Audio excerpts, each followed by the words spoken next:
Welcome back to another iDoctor UK video. In this video we're going to be replacing the battery on this iPad Air 1 model A147.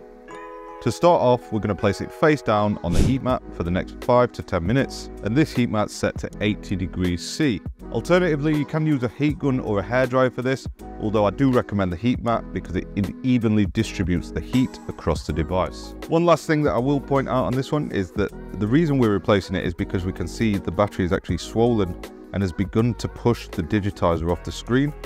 But that also means that it'll probably be a little bit easier to remove the glass from this iPad whilst we're disassembling it. Once the iPad's hot to the touch, we're going to flip it over so that the screen's facing upwards. Then I'll quickly turn off the device and take a large suction cup, just like this one, and attach it to the left-hand edge of the screen. Like I said before, because this is pushed off a little bit, it's fairly easy to lift up anyway. But the idea behind this is to move the suction cup around 3 of the edges, carefully lifting up the screen as you go along. Because the heat's already softened this adhesive, it shouldn't be too difficult to remove. However, if you do feel any resistance whilst you're removing the screen, just apply a few drops of isopropyl alcohol and that should loosen the adhesive a little bit. I'll just add a couple more drops now to release this last part, and that's this top edge freed now. We'll move the suction cup down to the bottom of the screen and do the same again. Add a few drops of isopropyl alcohol and begin just carefully lifting using our suction cup to release the glass. We don't have to worry about doing anything on this right hand edge because that's going to act as like a hinge so that the device can open up like a book from the back cover. If you're using the suction cup method like this, it's now a good idea to put that into the center of the screen because that's going to act as a prop just to hold the back of the screen up whilst we're working on the inside of the device.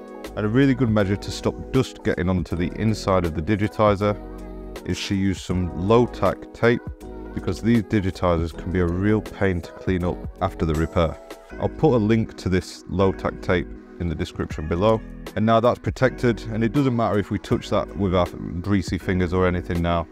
We want to try and avoid touching the LCD though, because that can get greasy, although it is a little bit easier to clean the LCD than it is to clean the inside of the digitizer. Now I'm going to remove the 4 crosshead screws that hold down the LCD, and on this model the top right screw is slightly longer than the rest of them, so make sure you keep that in mind when you're storing the screws.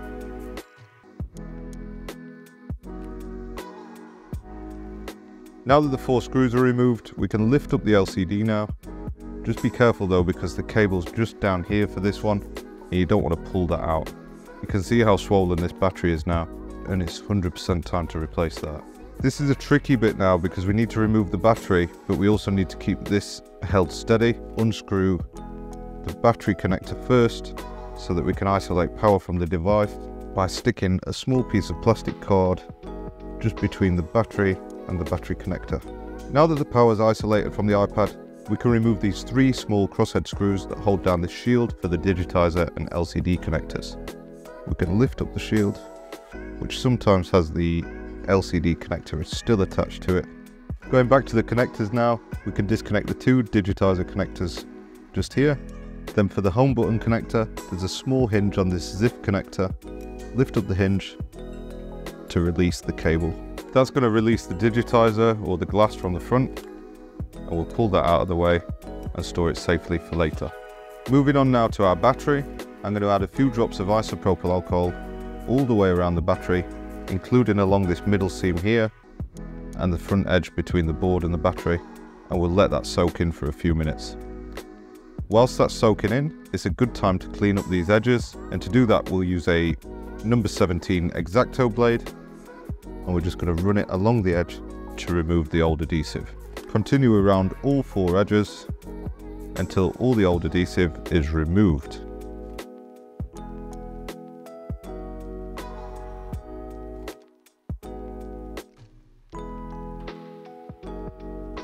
Once all the excess glue is removed, add a few drops of isopropyl alcohol to the edges and then use a clean microfiber cloth to remove any leftover adhesive.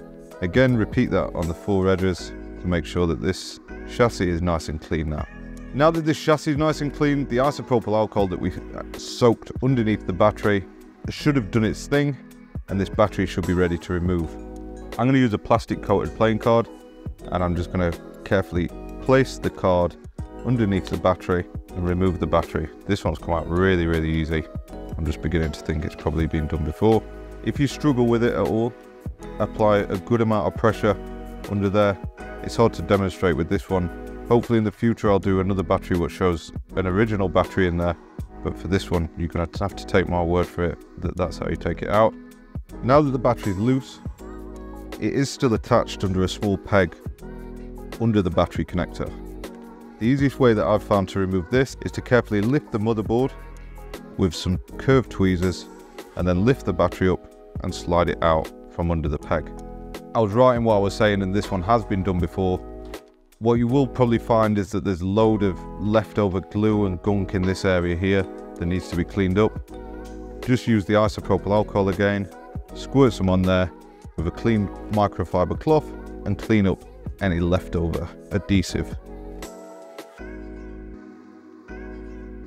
Installing the new battery is just a case of reversing the steps that we've just taken. We're going to peel off the peel, revealing the adhesive underneath, and then the same as before, we're going to lift up the logic board a little bit and then carefully slide the iPad battery back into position. Apply a bit of pressure on the battery connector there just to make sure that it's sat in correctly, and then we're going to lay the battery flat and apply pressure all over it to make sure that it's stuck down nicely. We can now remove that plastic film, and for now we're just about done with this iPad chassis until we reassemble it in a minute. Now that the battery is installed, we're going to go ahead and re-isolate the battery just with that plastic card again. To reinstall the digitizer onto the iPad chassis, we've got a couple of options. You can either use pre-cut adhesive strips, what looks something like this. This is what I'd normally use. However, because this is a DIY/professional video, you probably don't have them strips kicking around at home. So I'm going to use some professional double-sided tape. This is 5mm Tessa tape, and I'm going to cut long strips of it and stick it first of all onto this long edge. The way that I'll stick it is so that the edge of the tape is on the edge of the chassis here. Then I'll run the edge of the tweezers right into the corner of the chassis so that it makes a small fold in it. Then finally take a scalpel and cut into that edge. There is a third option, but I really don't like to recommend it or do it, and that's to use something like T7000 or phone repair glues, but it's not the proper way of doing things. I'll repeat that on the other thin edge over here. This time though, there is a few obstacles to avoid. Again, lay the tape on the edge, run the tweezers to make that little fold what we want, and then again with the scalpel to remove the excess. For this top edge, because it's slightly thicker, I am going to use a thicker adhesive. The 5mm won't hurt if that's all you've got though, but this is a real customer's phone of ours, so I like to apply the best that we can give them. As you can see, I did cover up the camera and a small part of the ambient light sensor. For cutting around these small obstacles, you just need to be very, very careful. Then using the scalpel, cut around the shape and remove the tape. And then finally, cut around the rear facing camera and power button. Again, being careful not to cut through any flex cables.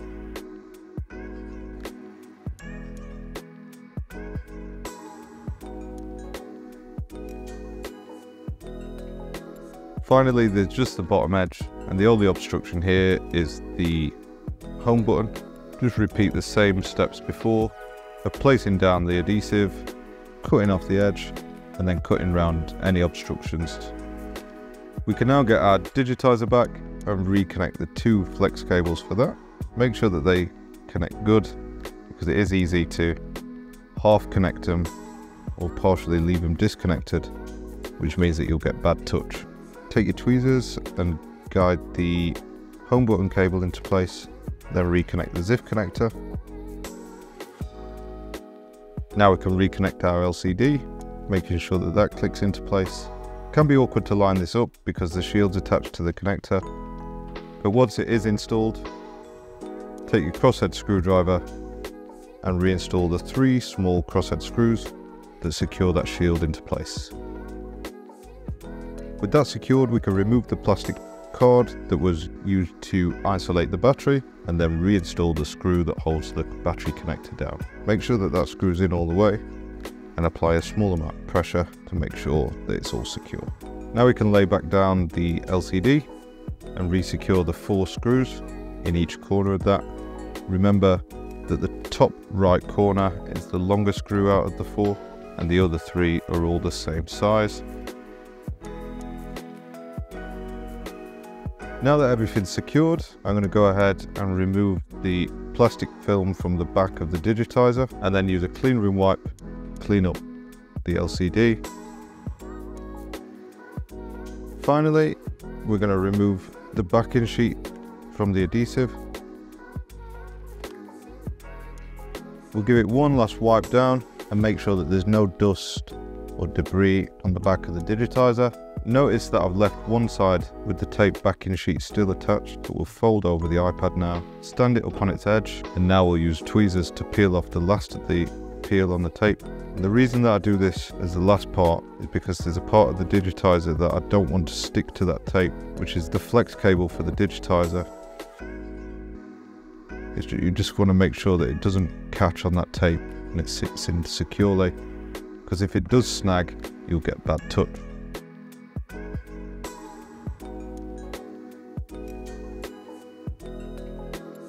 That just about completes this repair. We'll make sure that the device turns on now, and we'll also check that it charges, as well as giving it a good cleaning up.